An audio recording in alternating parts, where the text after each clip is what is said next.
আমি টপিক বলবো আজকে যেটা স্টাডি হবে ওটা হচ্ছে দ্বিতীয় আগমনের বিষয়টা। সবাই জানে দ্বিতীয় আগমনটা বিষয় ভালো করে সবাই শুনেছে অনেকবার।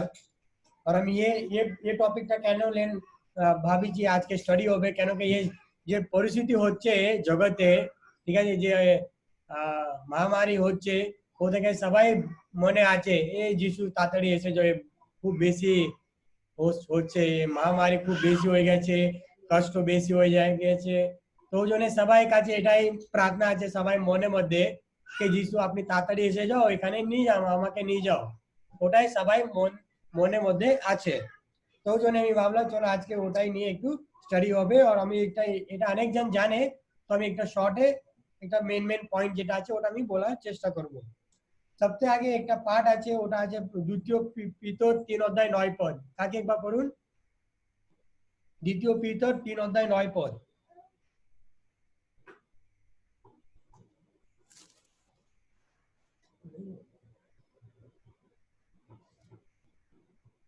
एक बार लाजरस नहीं, ठीक है, ओके, यस। দ্বিতীয় পিতর 3:9। প্রভু নিজ প্রতিজ্ঞা বিষয়ে দীর্ঘসূত্রী নহেন, যেমন কেহ কেহ দীর্ঘসূত্রিতা জ্ঞান করে, কিন্তু তোমাদের পক্ষে তিনি দীর্ঘ সহিষ্ণু। কতকগুলি লোক যে বিনষ্ট হয় এমন বাসনা তাহার নাই, বরং সকলে যেন মন পরিবর্তন পর্যন্ত পৌঁছিতে পায়, এই তাহার বাসনা। হ্যাঁ, কি বলছে এখানে ইংলিশে বলে the Lord is not slack concerning his promise, যেটা প্রমিসকে কি বলবো বাংলাতে? প্রতিজ্ঞা। যে প্রতিজ্ঞা যীশু খ্রিস্ট করেছে ও কম্পালসারি পূর্ণ হবে, ঠিক আছে। কিছু কিছু প্রতিজ্ঞা হবে, আমি ফিলিপ জিজুকে বলেছি আমি এটা করব ওটা করব, ও আমাকে বিশ্বাস করেছে, ওটা আমি করতে পারি না। তো এই মানুষ মধ্যে এটা আছে, পর ঈশ্বরের মধ্যে এটা এই জিনিসটা নেই। যে ঈশ্বর বলেছে যদি ও একটা টাইম বেশি হয়ে যায়, পর আপনাকে যে প্রতিজ্ঞা করেছে ও প্রতিজ্ঞা থেকে মন দূরে হতে হবে না, আপনাকে ওটাতে ধরে রাখতে হবে, ঠিক আছে। যে যিশু বলেছে আমি আসবো মানে অবশ্যই আসবো, যে জিনিস যিশু বলেছে একটু টাইম লাগবে পর ওই অবশ্যই আসবে। আর একটা আছে হিব্রু 10:37, হিব্রু 10:37।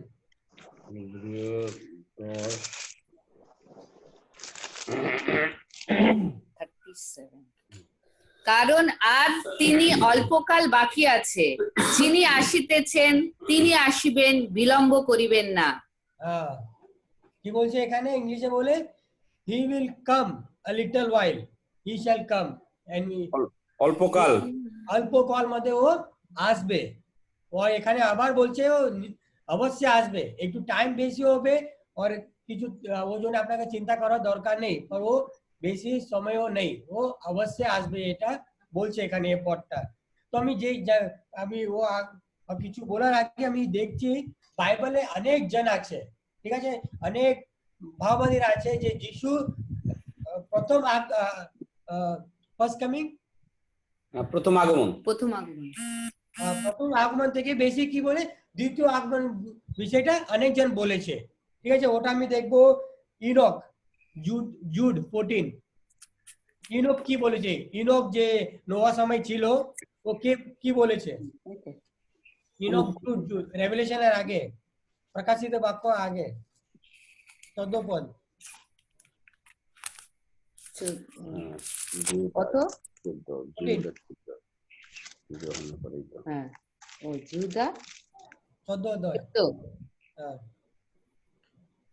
আর আদম অব্দি সপ্তম পুরুষ যে হনক, তিনিও এই লোকদের উদ্দেশ্যে এই ভাববাণী বলিয়াছেন, দেখো প্রভু আপন অযুত পবিত্র লোকের সহিত আসিলেন।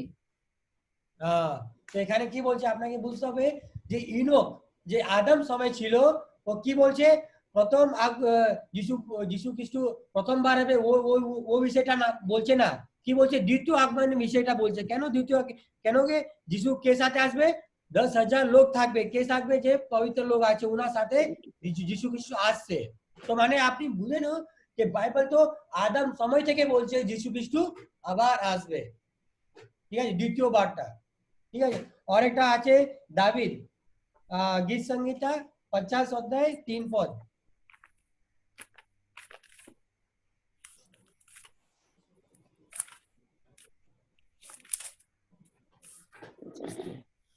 আমাদের ঈশ্বর আসিবেন, নীরব থাকিবেন না, তাহার অগ্রে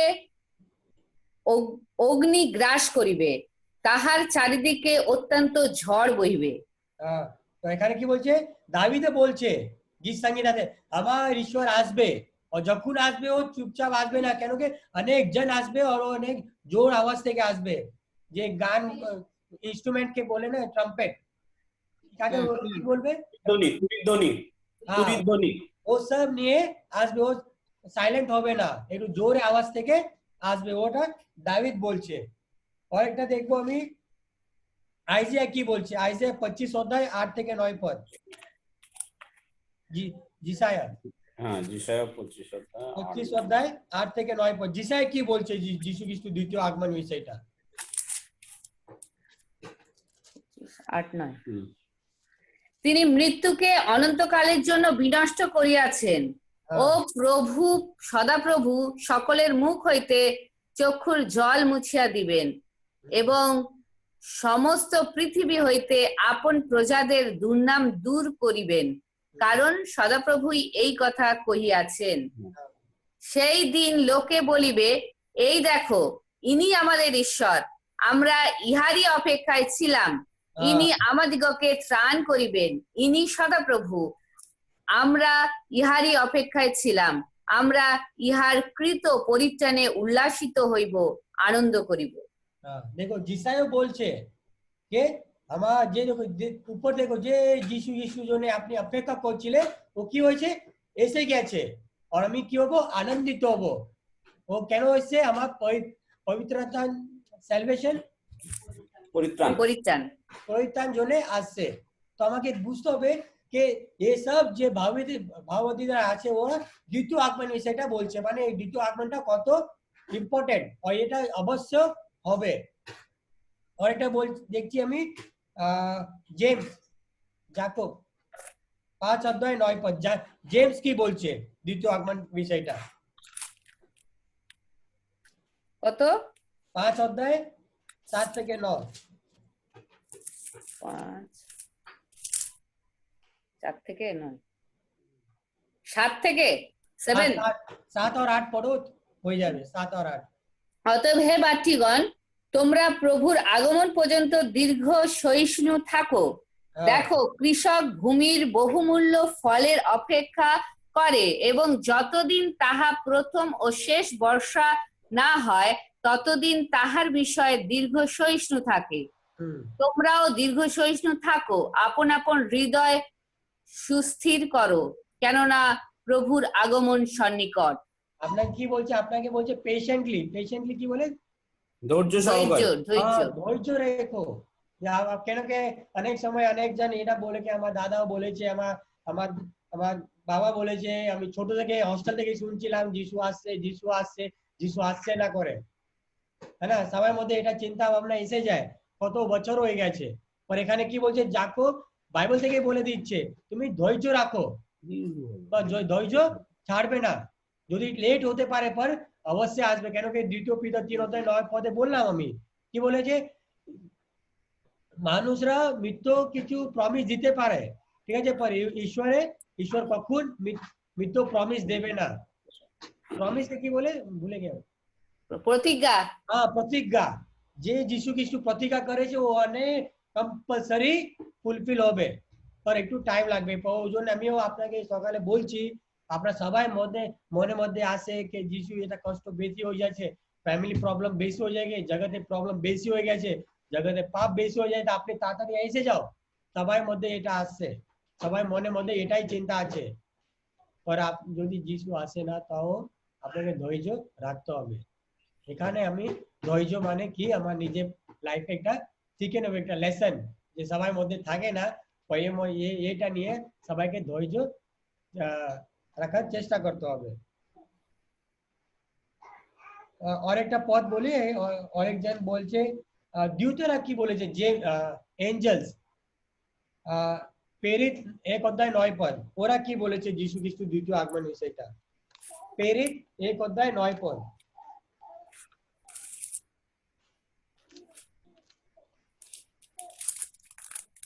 এই কথা বলিবার পর তিনি তাহাদের দৃষ্টিতে ঊর্ধ্বে নীত হইলেন এবং একখানি মেঘ তাহাদের দৃষ্টিপথ হইতে তাহাকে গ্রহণ করিল। 9, 10 और 11 করো কাকি।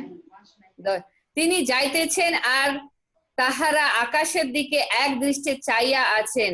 এমন সময় দেখো, শুক্ল বস্ত্র পরিহিত 2 পুরুষ তাহাদের নিকটে দাঁড়াইলেন। আর তাহারা কহিলেন, হে গালিলীয় লোকেরা, তোমরা আকাশের দিকে দৃষ্টি করিয়া দাঁড়াইয়া রইয়াছ কেন?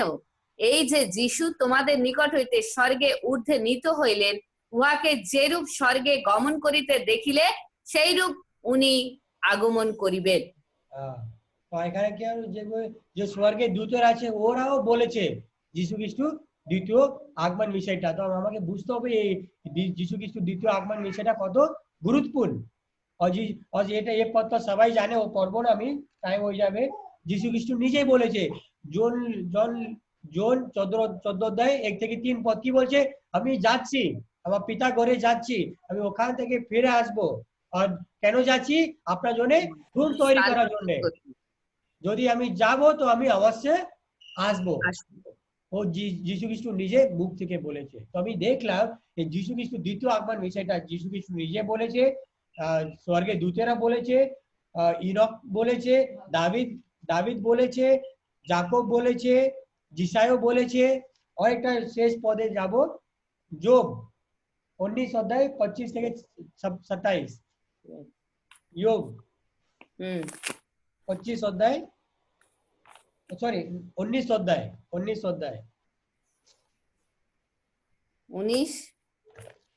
25, 26, 27।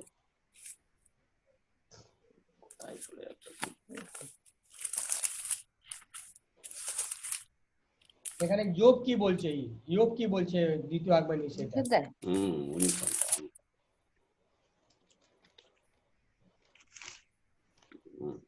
কত? 19, 2, 3। নো 25, 26, 27। ও 25। কিন্তু আমি জানি আমার মুক্তিকর্তা জীবিত, তিনি শেষে ধূলির উপরে উঠিয়া দাঁড়াইবেন, আর আমার চর্ম এই রূপে বিনষ্ট হইলে পর তবু আমি মাংসবিহীন হইয়া ঈশ্বরকে দেখিব। আমি তাহাকে আপনার স্বপক্ষ দেখিব, আমারই চক্ষু দেখিবে, অন্য নয়। বক্ষ মধ্যে আমার হৃদয় ক্ষীণ হইতেছে। তো এখানে যোবও বলছে, এখানে কি বলছে? আমার চক্ষু কি দেখবে? যীশু খ্রিস্ট দ্বিতীয় আগমনটা দেখবে। ঠিক আছে? তো আমি এসব কেন বললাম কি এসব কি আছে? সাক্ষ্য আছে। যদি কিছু যায় কোর্টে কি বলে, আরে তোমার কাছে একটা সাক্ষ্য লাগবে না, আমাকে 2-3টে সাক্ষ্য লাগবে, ও সত্য কথা সত্য আছে কিনা। পর এখানে দেখি দ্বিতীয় আগমন বিষয়টা শুধু যীশু খ্রিস্ট বলেনি, অনেকজন বলেছে। তো অনেকজন সাক্ষ্য দিচ্ছে। ঠিক আছে? আপনি ও শুধু যীশু খ্রিস্ট বলেছে, দাভিদও কিছু বলেনি, ইয়োব কিছু বলেনি, যিশায়া কিছু বলেনি, পল কিছু বলেনি, জেমস কিছু। পর এখানে কত সাক্ষ্য দেখলাম? 6 থেকে 7 জন সাক্ষ্য দিয়েছে যীশু খ্রিস্ট আগমন বিষয়টা। তো এটা মানে অবশ্য হবে। ঠিক আছে? তো আমি একটা সিম্পল কোশ্চেন জিজ্ঞাসা করতে চাই, যদি আপনি উত্তর দিতে চাও তো হাত উপর করো, লাজার মাইক অন করবে। যীশু খ্রিস্ট দ্বিতীয়বার কেন আসছে? 3-4টে পয়েন্ট আছে মেন। যদি আপনি হাত উপর করো, আপনি উত্তর দিতে চাই তো লাজার মাইক অন করবে। যীশু খ্রিস্ট কেন আসছে? কাকা বলো। কারণ হচ্ছে কি, আমাদেরকে নিয়ে যাওয়ার, ধার্মিকদেরকে তার কাছে নিয়ে যাওয়ার জন্য তিনি দ্বিতীয়বার আসবেন। তিনি ঈশ্বর পুত্র সেটা প্রমাণ করার জন্য এবং পাপীদেরকে বিনাশ করার জন্য। আর কেউ আছে? আর তিনি যে কথা বলেছেন, মানে আদিতে যে সৃষ্টিটা করেছিল, মানে নিষ্পাপ পৃথিবী, সেই নিষ্পাপ পৃথিবীতে আবার তিনি আমাদেরকে ফিরিয়ে নিয়ে যেতে চান। সেই জন্য তার দ্বিতীয়বার অবশ্যই আসার প্রয়োজন রয়েছে। আর এই দ্বিতীয় আগমন যে আসছে, এই দ্বিতীয় আগমন যে হবে তার পূর্ণতা করার জন্য, যে বাইবেল বারবার বলছে তার সেটা পূর্ণ করার জন্য। लाजरस दिलीप भाई का माइक ऑन करो। हाँ बोलो भाई, दिलीप भाई बोलिए। হ্যাঁ, আর একটা কি বলছে, যীশুখ্রিস্ট যখন আসবেন জীবিত মৃতদের বিচার করিতে আসিবেন। हाँ विचारটা। আর মানে এই সমস্ত জাতি, পৃথিবীতে যত জাতি আছে সমস্ত জাতি এক জাতিতে পরিণত হইবে। শুধু যে খ্রিস্টানদের জন্য আসে তার জন্য নয়, কিন্তু সেখানে লেখা আছে যে সমস্ত জাতি এক জাতিতে পরিণত হইবে। হয়তো এটা কোথায় আছে জানি না, তবে এটা আমি জানি যে এটা লেখা আছে বাইবেলে। আছে কি এটা ছোট মামা? যে এটা তো লেখা আছে যে সমস্ত জাতি এক জাতিতে পরিণত হইবে যিশু দ্বিতীয় আগমন। সবাই আমরা বিশ্বাসে ইসরায়েল হব, আর ইসরায়েলকে তিনি তার মনোনীত সেই জাতিতেই আমরা পরিণত হব। লজিকটা ঠিকই আছে। ओके और क्या আছে पीसी लाजरस अपना पीसी का ऑन करो।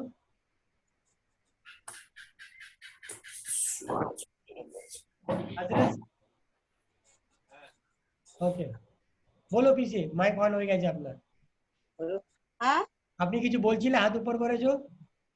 হ্যাঁ করেছিলাম, বলছে যে জীবিত মৃতদের বিচার করতে আসবে, কিন্তু যিশু যখন আসবে তখন চোখের পলকে তুরিধ্বনি সহ আসবে না, চোখের পলকে আগমনটা হবে। তো চোখের পলকে আগমন হলে তখন তো বিচার হবে না, বিচার তার আগে হবে।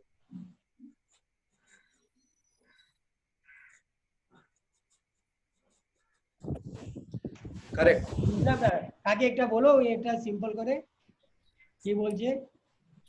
মানে বলতে চাচ্ছে যে যে সময় যিশু আসবে অলরেডি তো আমাদের বিচার তখন হয়ে যাবে, তারপরে তিনি আসবেন।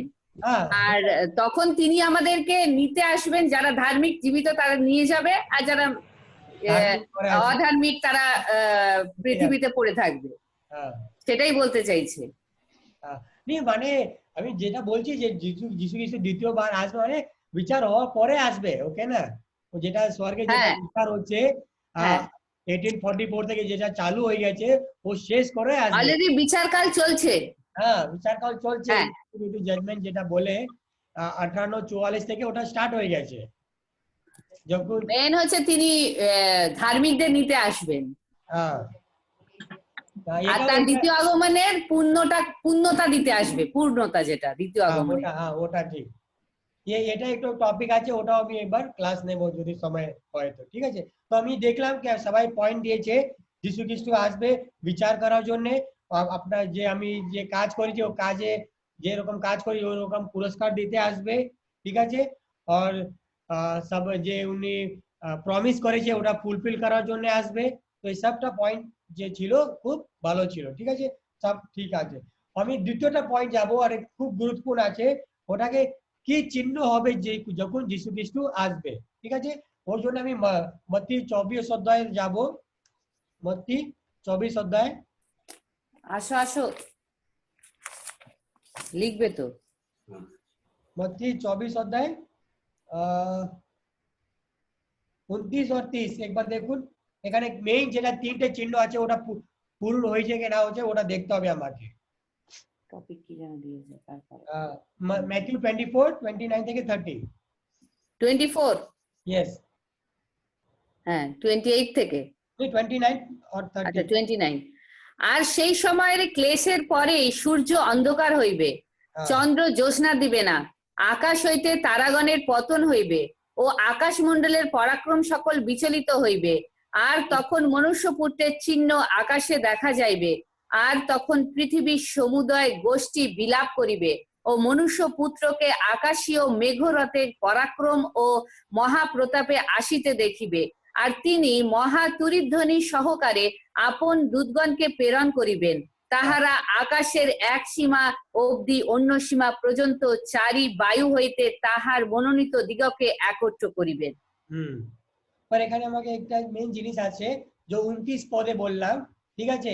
কাকি প্রথম চিহ্নটা কি আছে? যে সূর্য অন্ধকার হয়ে যাবে, সময় ক্লেশ, আবার সূর্য কি হবে? অন্ধকার হবে। তো আপনাকে যে প্রশ্ন জিজ্ঞাসা করতে হবে সূর্য কখন অন্ধকার হয়েছে? আমি তো 30 বছর হয়ে গেছে, আমি তো দেখিনি সূর্য অন্ধকার হয়ে যাচ্ছে। তো এটা পূর্ণ হয়েছে কি না হয়েছে এই বিষয়টা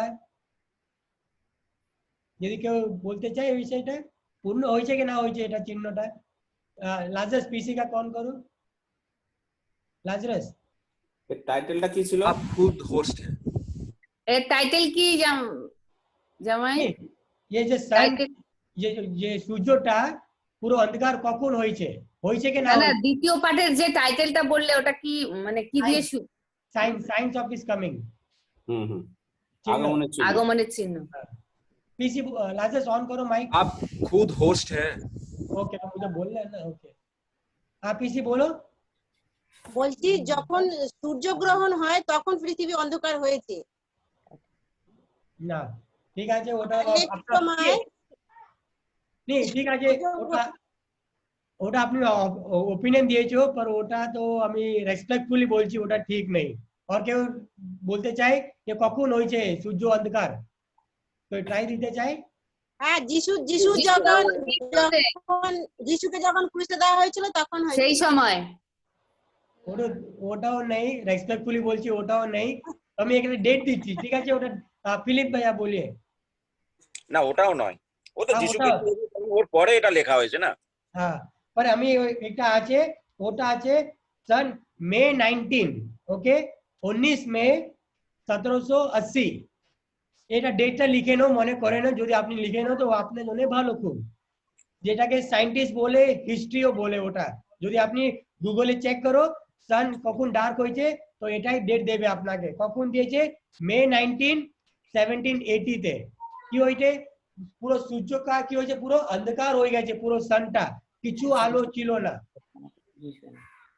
ঠিক আছে কখন হয়েছে মে 19 1780 ঠিক আছে ওকে দ্বিতীয়টা কি আছে চাঁদকে কি হবে চাঁদ জ্যোৎস্না দিবে না আলো দেবে না ওটাও সেম ডেট ছিল মে 19 1780 তে হয়েছিল ওটাও চিহ্ন পূরণ ঠিক আছে আর তৃতীয়টা কি আছে আকাশ হইতে তারাগণের পতন হইবে। হ্যাঁ এই তারাগণ কখন পড়ে যে সবাই দেখে একটা একটা কখন কখন তারা পড়ে তো এটা কখন পূর্ণ হয়েছে তারা বৃষ্টি হয়েছিল ঠিক আছে ওটা আছে নভেম্বর 13 1833 নভেম্বর 13 1833 তে এটা চিহ্ন পূর্ণ হয়েছে যখন যে সময় আব্রাহাম লিঙ্কন যে আমেরিকা প্রেসিডেন্ট ছিল ও বলেছিল যখন তারার বৃষ্টি হচ্ছিল অনেকগুলো তারা পড়েছে স্বর্গ থেকে তো আব্রাহাম লিঙ্কন বলেছে দেখো যিশু খ্রিস্ট আগমন অনেক কাছে এসে গেছে নভেম্বর 13 নভেম্বর 13 1833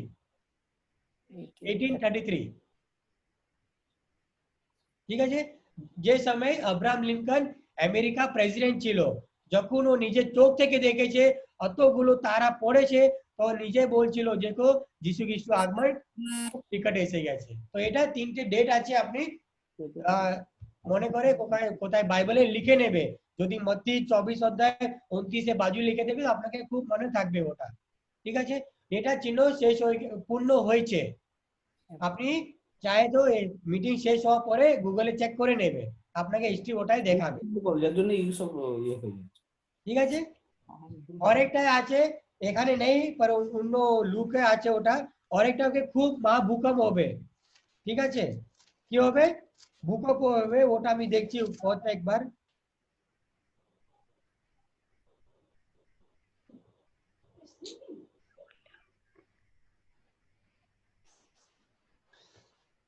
আরেকটা পদ আছে আমি খুঁজে পাচ্ছি না ওখানে বলছে খুব বড় ভূকম্প হবে সবাই দেখছে নেপালে 2-3 বছর আগে খুব বড় ভূকম্প হয়েছিল 10 বছর আগে সুরতে খুব বড় ভূকম্প হয়েছিল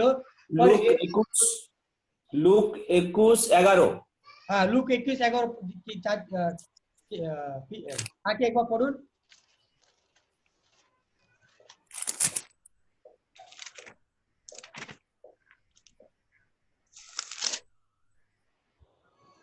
মহৎ মহৎ ভূমিকম্প এবং স্থানে স্থানে দুর্ভিক্ষ ও মহামারী হইবে আর আকাশে ভয়ঙ্কর ভয়ঙ্কর লক্ষণ ও মহৎ মহৎ চিহ্ন হইবে। তো এটা ভূকম্প বলছে যেটা আপনি মনে করতে পারো যে নেপালে যে সুরতে হয়েছে, যে চায়নাতে হয়েছে, ও বড় বড় ভূকম্প। পর একটা ভূকম্প যেটা বিষয় আছে, ওটা যেটা হিস্ট্রি বলে, ও ভূকম্প ছিল, ওটাকে বলে Lisbon earthquake, LISBON, Lisbon earthquake, LISBON, SBON, ঠিক আছে। আর্থকুয়েক 1755 এ হয়েছে এটা, 1755, ঠিক আছে। এত বড় ছিল কেন হিস্ট্রি বলে, ওটা কোথায় থেকে, ইউরোপ থেকে, Europe, Africa, America, Sweden, Britain, Ireland, অনেক দেশ পর্যন্ত এটা ভূকম্প হয়েছিল একবার। অত যে ঝটকা হয়, যে ভাইব্রেশন হয় ভূকম্পে, অনেক দেশে এটা ফিল হয়েছিল সেম সময়। অত বড় ভূকম্প ছিল, আর অনেক জন, অনেক কোটি কোটি লোক মরে গেছে ভূকম্পের মধ্যে, ঠিক আছে। ওটা হচ্ছে লিসবন আর্থকুয়েক 1755 এ ওইটা হয়েছে, যেটাকে হিস্ট্রি বলে। আর যেরকমই যে আর্থকুয়েক লিসবন আর্থকুয়েকে বলে, এরকম আর্থকুয়েক ভূকম্প ইয়ে পর্যন্ত হয়নি যত বড় ও সময় ছিল 1755 এ। তো খুব বড় ভূকম্প ছিল। তো যখন বাইবেল বলে গ্রেট আর্থকুয়েক, মানে ये আর্থকুয়েক বিষয়টা বলছে। যদি আপনি আজকে যে ভূকম্প যে নেপালে, গুজরাটে, যে চায়নাতে, ये লিসবন আর্থকুয়েক থেকে কম্পেয়ার করা কিছু নেই। তো খুব বড়, খুব বেশি আর্থকুয়েক ছিল, কারণ অনেক লং ডিস্টেন্স পর্যন্ত ওটাকে ফিল করা হয়েছিল, অনেকজন মরে গেছে, অনেক নষ্ট হয়েছে, ঠিক আছে। আপনি দেখে নেবে গুগলে লিসবন আর্থকুয়েক 1755, তো আপনি হিস্ট্রি পাবেন। এই চারটে চিহ্ন পূর্ণ হয়েছে যিশু খ্রিস্ট আগমন আসার আগে। তো এটা খুব গুরুত্বপূর্ণ জিনিস, ঠিক আছে। তো আমি আরেকটা বিষয়, আরেকটা টপিক বলবো, ওটা আছে পৃথিবী কন্ডিশন কি হবে, ঠিক আছে। পৃথিবী কন্ডিশন মানে অবস্থা, পরিস্থিতি। হ্যাঁ, এই পৃথিবীর পরিস্থিতি কি হবে, ওটাকে আমাকে দেখতে হবে যিশু খ্রিস্ট দ্বিতীয় আগমন আসার আগে, ঠিক আছে। প্রথম আমাকে দেখতে হবে, অনেক ভাগ দিয়েছি আমি পৃথিবীর কন্ডিশন মধ্যে, আমি অনেক ভাগ দিয়েছি। পলিটিক্যাল কন্ডিশন কি হবে, ইকোনমিক মানে আর্থিক দিক থেকে, আমি ইকোনমিক মানে পয়সা দিক থেকে কন্ডিশন কি হবে, সাইন্টিফিক কন্ডিশন কি হবে, রিলিজিয়াস কন্ডিশন, যে ধার্মিক জীবন, যে ধার্মিক আছে ও রিলিজিয়াস কি বলে, ধার্মিক, ধার্মিক, ধর্মীয়, ধর্মীয়, অনেক অনেক ধর্মীয় কি হবে, ও সব জিনিস একটা একটা ভাগ দেওয়া আছে, ঠিক আছে। তো আমি দেখবো প্রথমে পলিটিক্যাল কন্ডিশনে কি হবে।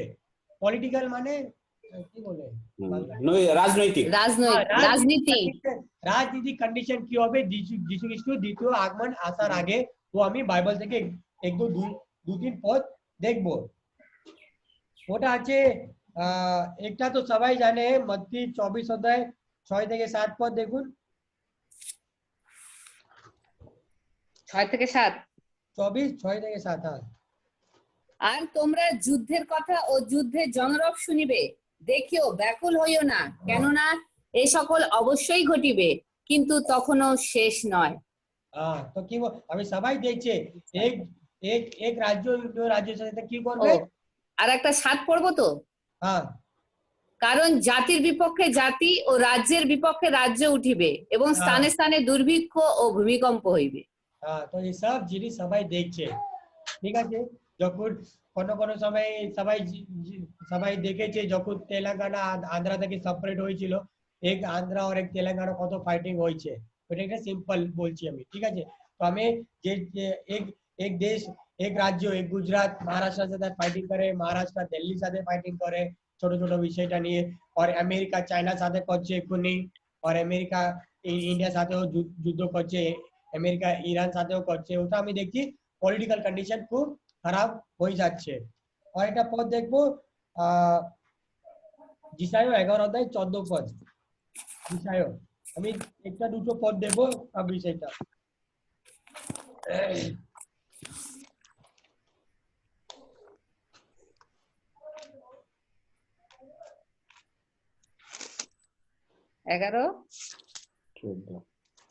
14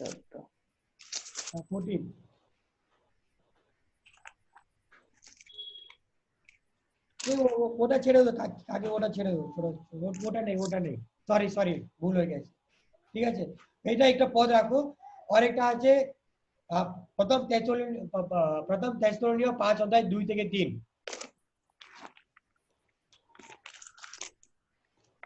প্রথম থেসলোনিয় 5 অধ্যায় 2 থেকে 3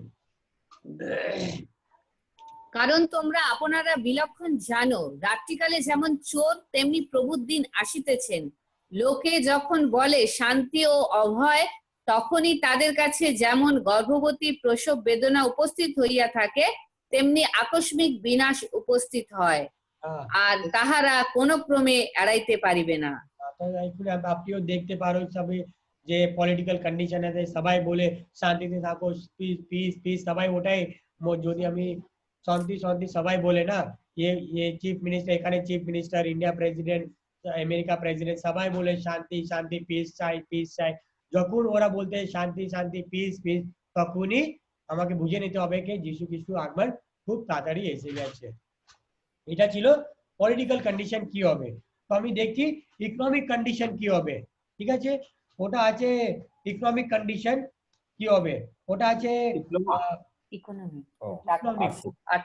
আর্থিক প্রথম তিমোথেয় 7:6-9 পদ প্রথম তিমোথেয় 6:9 পদ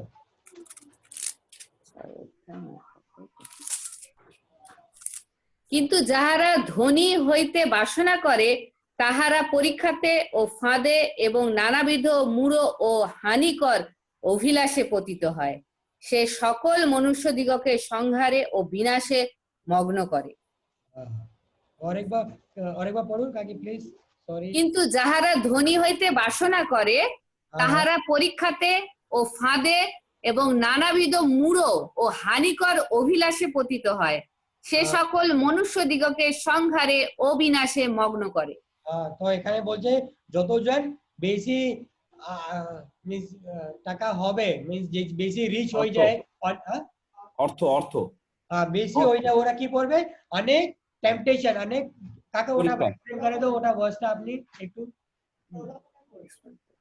যারা ধনী হতে চাইছে যারা টাকা তাদের জীবনে অনেক পরীক্ষা আসবে এবং এই পরীক্ষাটা এমনই মানে এত বেশি ফাঁদে তারা পড়বে হানিকারক হবে এবং তারা মানে হানিকর অভিলাষে পতিত হবে যেটা হচ্ছে ক্ষতিকর তাদের জীবনে ক্ষতি সাধন হবে কিন্তু তারা কি করবে না অর্থ বাড়ানোর জন্য সমস্ত কিছু তারা মেনে নিয়ে সেই দিকে এগিয়ে যাবে তো ওটা আমি দেখছি সেম কন্ডিশনে সবাই জানে যে বেশি ধনী হতে যাচ্ছে ওনার যে ইচ্ছা আছে যে চাহিদা আছে ও খুব বেশি হয়ে যাচ্ছে কেন কোনো সময় সবাই ভাবে টাকা তো বেশি আছে বম্বে তো ফিলিপ দাদা তো ভালো করে বলতে চায় বম্বে তো অনেক ধনী লোক থাকে ও কি করে আপনার পয়সা উড়িয়ে দেয় না এ পবে এখানে ওখানে এ পার্টি এ করে ও করে তো ওটা আমি দেখতে চাচ্ছি ইকোনমিক কন্ডিশন খুব খারাপ হতে যাচ্ছে যে বেশি ইকোনমিক কন্ডিশন আছে ওরা আর্থিক দিক থেকে নিচে চলে যাচ্ছে আপনার নিজের জীবন থেকে और एक पद पढ़ुन ওটা আছে যাকব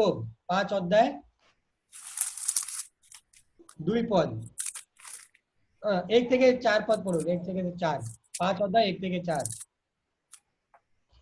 এখন দেখো হে ধনবানেরা তোমাদের উপরে যে সকল দুর্দশা আসিতেছে সে সকলের জন্য রোদন ও হাহাকার করো তোমাদের ধন পচিয়া গিয়াছে ও তোমাদের বস্ত্র সকল কীট ভক্ষিত হইয়াছে তোমাদের স্বর্ণ ও রৌপ্য কলঙ্কিত হইয়াছে আর তাহার কলঙ্ক তোমাদের বিপক্ষে সাক্ষ্য দিবে এবং অগ্নির ন্যায় তোমাদের মাংস খাইবে তোমরা শেষকালে ধন সঞ্চয় করিয়াছো 2-3 বাস 2-3 বাস সেখানেও খুব ভালো করে বলে দিয়েছে যে বেশি ধনী হয়ে যাচ্ছে ওরা কি হচ্ছে বেশি কারাপ্ট হয়ে যাচ্ছে কারাপ্ট মানে খারাপ মানে মন্দ খারাপ মন্দ হয়ে যাচ্ছে ঠিক আছে তো এখানে বলছে যে বেশি যদি আপনি জীবনে বেশি টাকা হয়ে যায় তো ঈশ্বর বলছে এটা আপনার হতে পারে আমি বলছি না কি আপনি মন্দ হয়ে যাবে যিশু কিছু বলছে বাইবেল বলছে যদি আপনার কাছে বেশি টাকা হয়ে যায় আপনি মন্দ দিক থেকে চলে যেতে পারো ঠিক আছে তো আমি দেখছি বাইবেল থেকে कि যখন যিশু খ্রিস্ট আসবে যে যে লোক কাছে বেশি টাকা থাকে ওরা মন্দর দিক থেকে চলে যাচ্ছে। আরেকটা আছে যে ধার্মিক দিক থেকে কি হবে আমি দেখবো, ওটাও খুব ইম্পর্টেন্ট জিনিস। প্রথম আছে জিসায়ো 29:13, সরি জিসায়ো, यस আইসায়া। হুম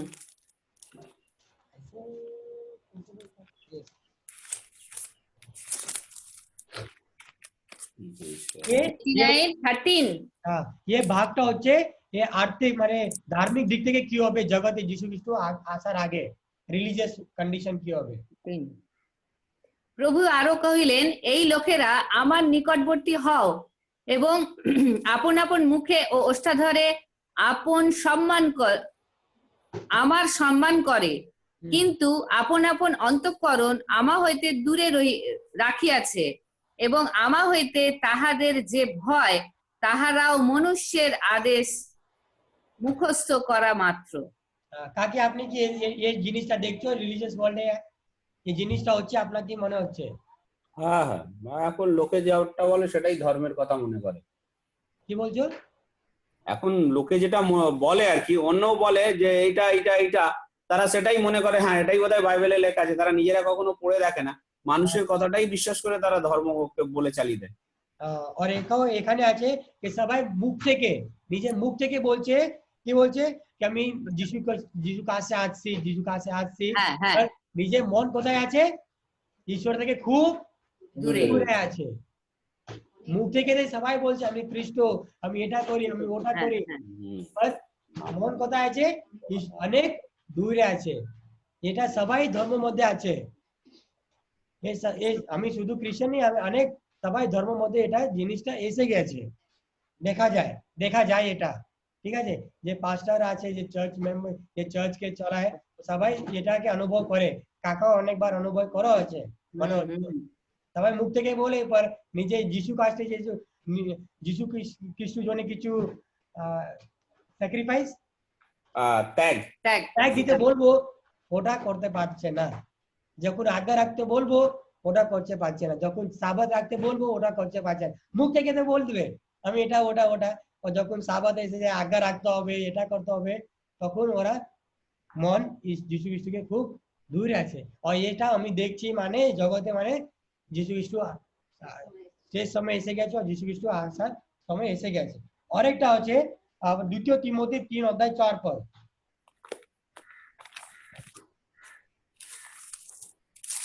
2 তিমোথী 3:4।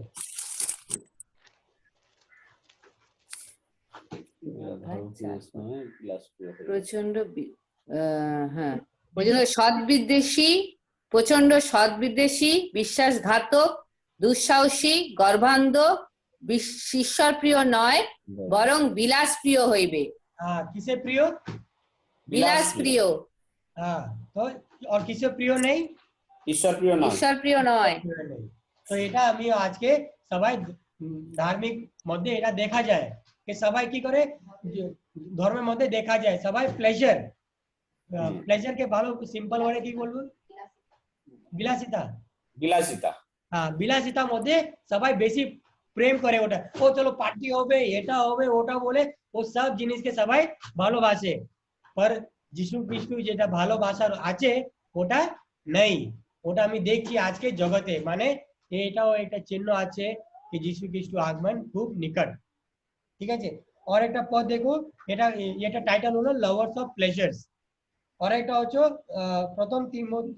দ্বিতীয় তিমোথী 3:1 পদ। দ্বিতীয় তিমোথীয় 3:4 পদের এটা হচ্ছে টাইটেলটা, ধর্মীয় পরিস্থিতি না কি লাভ অফ প্লেজার কোনটা? नहीं, धर्म परिस्थिति मध्य लव ऑफ प्लेजर। अच्छा, ठीक আছে। और सेकंड তিমোথী 3:1-2 পড়ুন কাকি। কিন্তু ইহা জানিও, শেষকালে বিষম সময় উপস্থিত হইবে, কেননা মানুষেরা আত্মপ্রিয়, অর্থপ্রিয়, আত্মশ্লাঘী, অভিমানী, ধর্মনিন্দুক, পিতামাতার অবাধ্য, অকৃতজ্ঞ, অসাধু, স্নেহরহিত। यस, तो फिलिप जी जो আপনি এসব জিনিসটা দেখছো যে কাকি পড়ে যে 2 পদে, আরেকবার পড়ো কাকি। কেননা মনুষ্যরা আত্মপ্রিয়, অর্থপ্রিয়, আত্মশ্লাঘী, অভিমানী, ধর্মনিন্দুক, পিতামাতার অবাধ্য, yes অকৃতজ্ঞ, অসাধু, স্নেহরহিত। yes তো এইসব তো ফিলিপ যদি দেখছো তো এটা সব জায়গাতে হচ্ছে তো নিজের চোখ থেকে সবাই দেখছো তো মানে এটাও বোঝা যায় কি যিশু খ্রিস্ট এখানে কি বলে শেষ সময় আগে এটা দেখা যাবে আর আমি কি দেখছি এই সব জিনিসটা কি হচ্ছে আর বেশি হয়ে যাচ্ছে है ना যিশু খ্রিস্ট আগমন আসার আগে তো এখানে হচ্ছে এটা হচ্ছে ফর্ম আর একটা পড়ুন 5 অধ্যায় কাকি 5 অধ্যায় সেম পদ 5 অধ্যায় 5 পদ। 5 পদ লোকে ভক্তির অবয়বধারী কিন্তু তাহার শক্তি অস্বীকারকারী হইবে, তুমি এরূপ লোকদের হইতে সরিয়া যাও।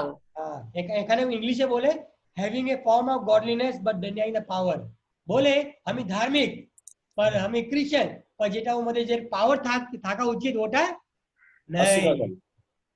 কি বলছো কাকা অস্বীকার করে, শক্তির অস্বীকারী। হ্যাঁ শক্তিরা অস্বীকার করে ঠিক আছে ফর্ম এটা আছে রূপ ধরেছে ধার্মিক করে গডলিনেস করে ঈশ্বরে প্রেম করে আর ও যে শক্তি আছে ওটাকে অস্বীকার করে তো ওটা আমিও দেখা যায় যে রিলিজিয়াস ওয়ার্ল্ডে এই কন্ডিশন হয়ে গেছে और एक पद देखी लूक अध्याय 18 अध्याय 8 पद रिलीजियस वर्ल्ड और एक कंडीशन देखे আমি শেষ করছি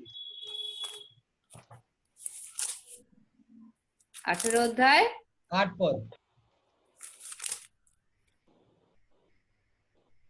আমি তোমাদিগকে বলিতেছি তিনি শীঘ্রই তাহাদের পক্ষে অন্যায়ের প্রতিকার করিবেন, কিন্তু মনুষ্যপুত্র যখন আসিবেন তখন কি পৃথিবীতে বিশ্বাস পাইবেন?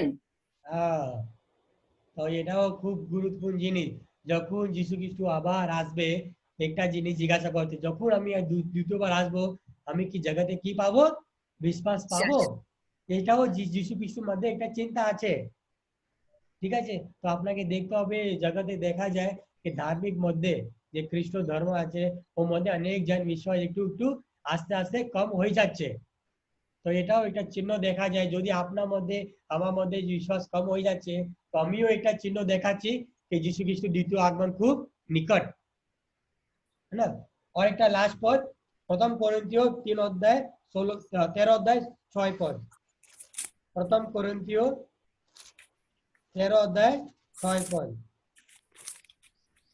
6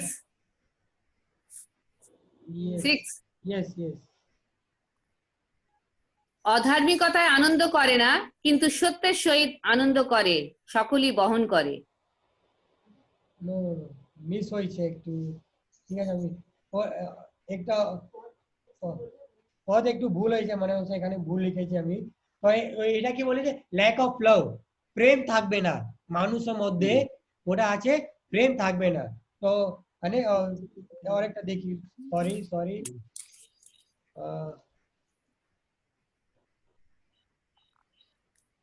ओके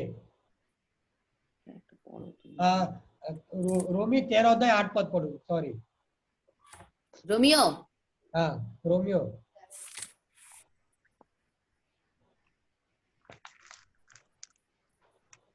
8 অধ্যায় 13 অধ্যায় 13 অধ্যায় 13 অধ্যায় 8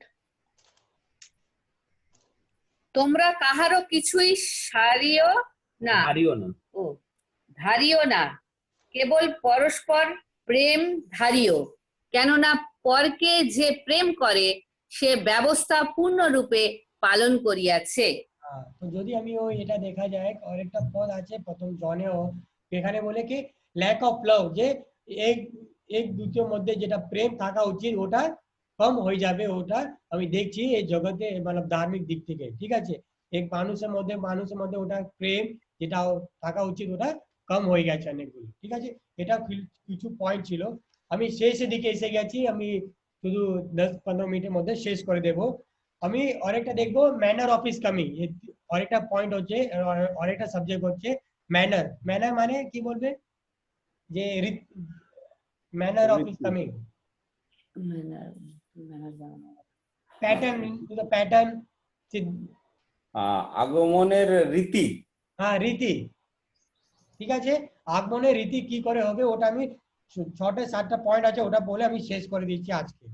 ঠিক আছে, প্রথম তো হলো যে যখন ও যিশু খ্রিস্ট আসবে ওটা নিজে শরীর নিয়ে আসবে। ঠিক আছে, অনেকজন ভাবে যিশু খ্রিস্ট দ্বিতীয় আগমন মানে তোমার হৃদয়ের মধ্যে আসবে, মানে যিশু খ্রিস্ট দ্বিতীয় আগমন হয়ে গেছে। সবাই জানি এটাও শিক্ষা দেয় জগতে। ঠিক আছে, দ্বিতীয় আগমন মানে সব বলে যিশু খ্রিস্ট দ্বিতীয়বার আসবে না, যদি তোমার হৃদয়ের মধ্যে এসে গেছে যিশু খ্রিস্ট মানে দ্বিতীয় আগমন হয়ে গেছে, কারণ ওটা ঠিক নেই। যিশু খ্রিস্ট নিজে শরীর নিয়ে আসবে, ওটা হচ্ছে লুক 24 অধ্যায় 38 থেকে 39। ওটা একটা পদ দিচ্ছি। লুক 24 Yes, কত? 38 থেকে 39। আচ্ছা। তিনি তাদেরকে কইলেন, কেন উদ্বিগ্ন হইতেছ? তোমাদের অন্তরে বিতর্কের উদয়ই বা কেন হইতেছে? আমার হাত ও আমার পা দেখো, এ আমি স্বয়ং, আমাকে স্পর্শ করো আর দেখো, কারণ আমার যেমন দেখিতেছ আত্মার এরূপ অস্থি মাংস নাই। তো এখানে যখন যিশু খ্রিস্ট এসেছে ওর শিষ্যকে দেখার জন্য, তো ওরা কি বলে, ও ভূতকে কি বলে, ভূতই বলে না বাংলাতে? ভূত। ভূত এসে গেছে, ভূত এসে গেছে, ভূত হয়ে গেছে বলছিল। যিশু খ্রিস্ট বলেছে দেখো আমি ভূত নেই, আমাকে ছুঁয়ো। তো মানে এটা বোঝাচ্ছে যে যখন যিশু খ্রিস্ট আসবে ও ভূত রকম আসবে না, নিজে শরীর নিয়ে আসবে। ঠিক আছে, ওটা লিটারাল হবে।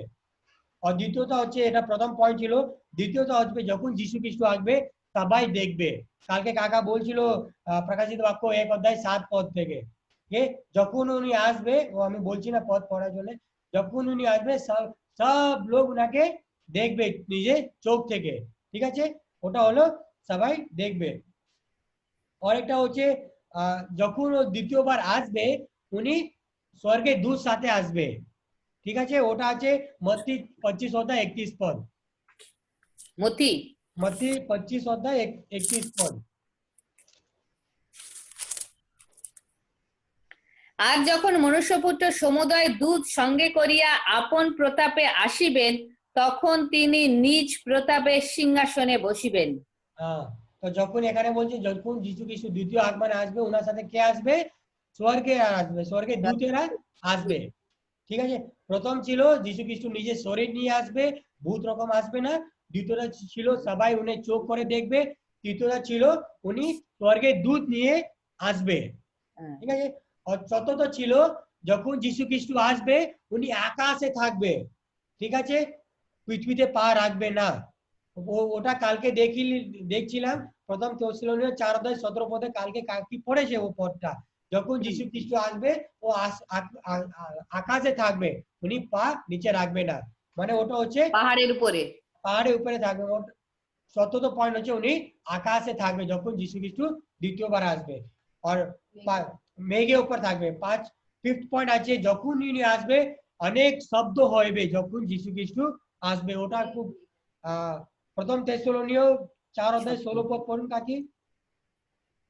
প্রথম থেসলোনিকীয় 4 অধ্যায় 16 পদ। 4:16।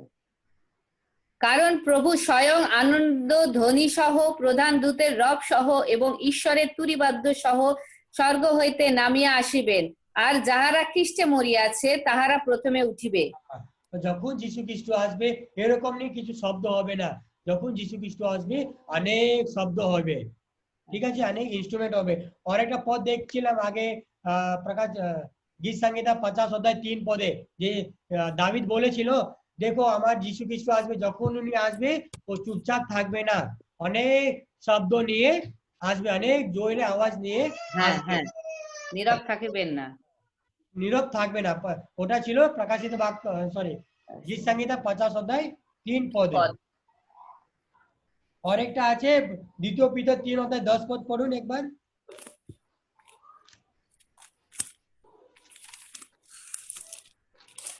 2 পিতর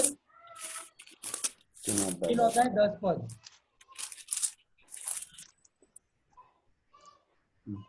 কিন্তু প্রভুর দিন চোরের ন্যায় আসিবে, তখন আসিবে তখন আকাশমণ্ডল হু হু শব্দ করিয়া উড়িয়া যাইবে এবং মূল বস্তু সকল পুড়িয়া গিয়া বিলীন হইবে এবং পৃথিবী ও তাহার মধ্যবর্তী কার্য সকল পুড়িয়া যাইবে।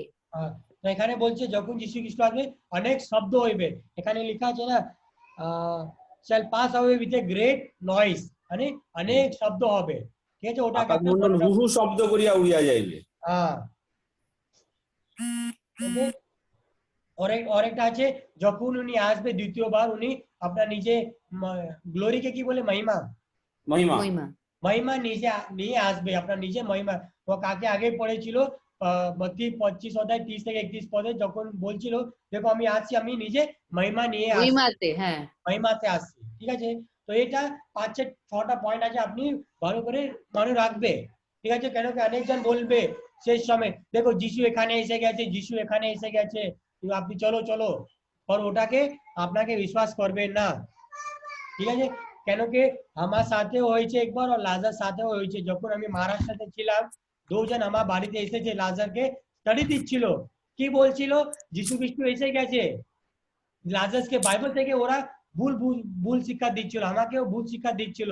আমি সুরাতে ছিলাম আর লাজার যখন মহারাষ্ট্রতে ছিল, ওরা বলছিল, আর পরে স্টাডি দেওয়ার পরে বাইবেল থেকে একটা স্বামী স্ত্রী হাজবেন্ড ওয়াইফ কে ফটো, একটা হাজবেন্ড ওয়াইফ কে ফটো দেখেছিল আর বলছিল এরাই যিশু খ্রিস্ট, এরা জিসাস ক্রাইস্ট আর এটা জেরুজালেম, ওকে বিশ্বাস করো, ঠিক আছে? তো আপনাকে খুব সতর্ক থাকতে হবে, কেন আপনাকে বলতে হবে যদি যিশু খ্রিস্ট আসতে হবে মানে এই চিহ্নটা পূর্ণ হতে হবে, নিজের শরীর নিয়ে আসবে, সবাই সবাই চোখ দেখবে, উনি স্বর্গে দূত সাথে আসবে, আকাশে থাকবে, মেঘের মধ্যে থাকবে, খুব জোরে আসবে, ঠিক আছে?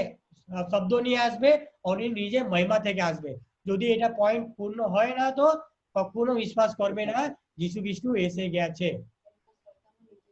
কেন কি অনেক সময়তে সাতান নিজে আপনাকে শরীরকে একটা ভ্রান্ত করার জন্য একটা নিজে স্বর্গে দূত রূপ নিয়ে নেবে, যিশু রূপ নিয়ে নেবে,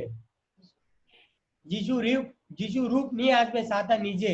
তো আপনাকে খুব শক্ত থাকতে হবে আর নিজে বাইবেলকে ভালো করে জানতে হবে, ঠিক আছে?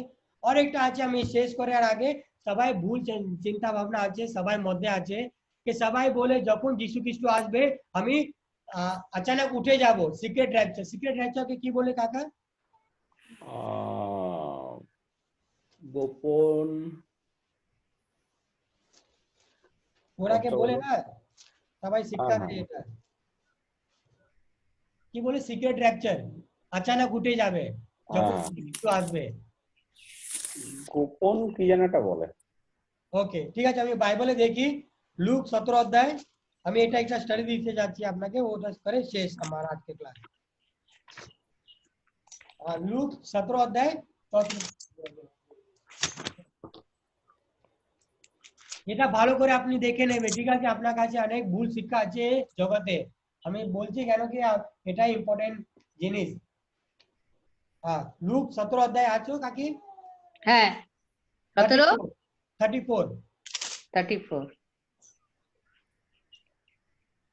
আমি তোমাদিগকে বলিতেছি, সেই রাত্রিতে দুইজন এক বিছানায় থাকিবে, তাহাদের একজনকে লওয়া যাইবে এবং অন্যজনকে ছাড়িয়া যাওয়া যাইবে। সবাই জানে এটা ভুল শিক্ষা হয় না, যে দুজন যখন যিশু খ্রিস্ট আসবে দুজন খাটে থাকবে, একজন চলে যাবে আর একজন থেকে যাবে। আর একটা আছে 35, দুটি স্ত্রীলোক একত্র যাতা পিসিবে, তাহাকে একজনকে লওয়া যাইবে এবং অন্যজনকে ছাড়িয়া যাওয়া যাইবে। এখানে বলছে দুটো স্ত্রী থাকবে, ঠিক আছে, কাজ করছে, और একটা স্ত্রী চলে যাবে अचानक উপর, और একটা স্ত্রী থেকে যাবে।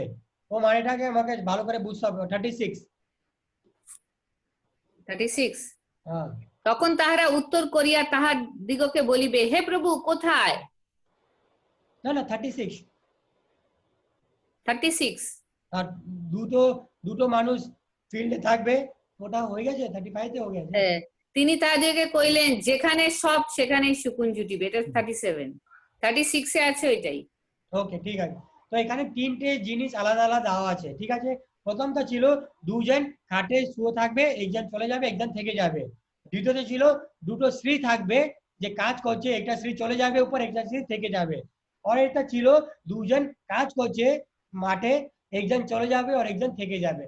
সবাই শিক্ষা এটাই আছে, সবাই জগতে সবাই অন্য অন্য মন্ডলী এটা শিক্ষা দেয় যে মানে এটা সিক্রেট র্যাপচার, যখন দ্বিতীয় আগমন যিশু আসবে তুমি আচানক চলে যাবে স্বর্গে যদি ভালো থাকো, ঠিক আছে। তো এটা শিক্ষা কি কাকা, আপনি এই টপিকের মধ্যে কিছু বলতে চাও, এটা কি শিক্ষা মানে কি ভুল ধারণা আছে? এর মধ্যে যে ভুল ধারণাটা আছে সেটা হচ্ছে কি, বাইবেল যে কথাটা বলছে যে তার আগমনে পৃথিবীর এক প্রান্ত থেকে অপর প্রান্তে যেমন বিদ্যুৎ চমকালে প্রকাশিত হয়, তার আগমনে তেমন প্রকাশ হবে। তার আগমনে যদি সত্যি প্রকাশ পায়, তাহলে হঠাৎ যদি কাউকে নিয়ে নেওয়া হয়, হ্যাঁ, এটা হঠাৎ মানে কি বলবো, তাদেরকে নিয়ে নেওয়া, উঠিয়ে নেওয়া আর কি। সেই হঠাৎ উঠিয়ে নেওয়া হলে তাহলে বাইবেলের ওই পদস্থল গুলো মিথ্যা হয়ে যায়। সেই জন্য এই পদস্থলের ব্যাখ্যাটা আলাদা। ব্যাখ্যাটা আলাদা। হ্যাঁ, এই বাইবেলটা তো রয়েছে ব্যাখ্যা আলাদা। আমি ও ব্যাখ্যাটাকে আমি একটু বোঝার জন্য চেষ্টা করব, ঠিক আছে। যদি আমি দেখি প্রথমটা ছিল কি ছিল, দুজন কোথায় শুচ্ছিলে? খাটে, বিছানাতে শুয়েছে। তো যিশু খ্রিস্ট যখন লাজারকে কবর থেকে ওঠার জন্য বলছিল, কি বলেছিলে? লাজার মরে গেছে একবার বলে, আর একবার কি বলে? লাজার ঘুমাচ্ছিল।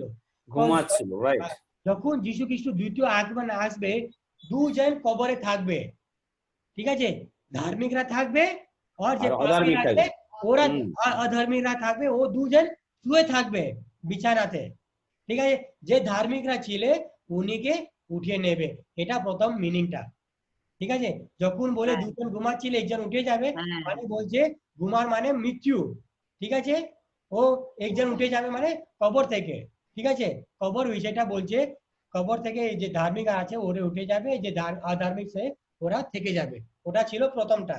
দ্বিতীয়টা ছিল যে স্ত্রীরা, কত স্ত্রী আছে? দুটো স্ত্রী আছে, কি করছে? কাজ করছে, যাতা পিসছে। তো যখন শেষ সময় আসবে, যিশু খ্রিস্ট শেষ সময় আসবে, স্ত্রী মানে কি বাইবেলে কি? মণ্ডলী। তো এটা মানে স্ত্রী মানে দুটো মণ্ডলী থাকবে শেষ সময়, যখন যিশু খ্রিস্ট আসার আগে দুটো মণ্ডলী থাকবে। যে মণ্ডলী সত্য কাজ করেছে ও মণ্ডলী থেকে যিশু খ্রিস্ট লোকে নিয়ে যাবে, আর যে মণ্ডলী মিথ্যা আছে ওরা থেকে যাবে, ঠিক আছে। যখন স্ত্রী ওখানে ইউজ করে মানে মণ্ডলী বিষয়ে বলছে, মিথ্য মণ্ডলী অজ একটা আছে সত্য মণ্ডলী বিষয়টা বলছে এখানে, ঠিক আছে। এটা ওকে, বুঝে গেছে তো? এটা হচ্ছে মণ্ডলী বিষয়। আর একটা আছে দুটো লোক কাজ করছে, কোথায় কাজ করছে? ফিল্ডে, জমিতে। যে যখন আমি মত্তি 13:38 পড়ি, মাঠে কাজ করছে মানে পৃথিবীতে কাজ করছে। সেই সময় দুটো প্রচারক থাকবে, যে জগতে কাজ করবে, ঈশ্বরের প্রচার করবে। একটা মত্তি 13:38 একবার পড়ুন, দেখে না, ওটা অসুবিধা নেই, ওটা শেষ পদ, মত্তি 13:38। 32। হ্যাঁ, সকল বীজের মধ্যে ওই বীজ অতি ক্ষুদ্র, কিন্তু বাড়িয়া উঠিলে পর তাহার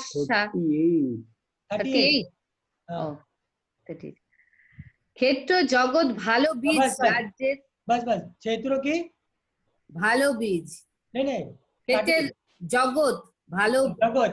তো দুজন কোথায় ছিলে? ওখানে মাঠে ছিলে।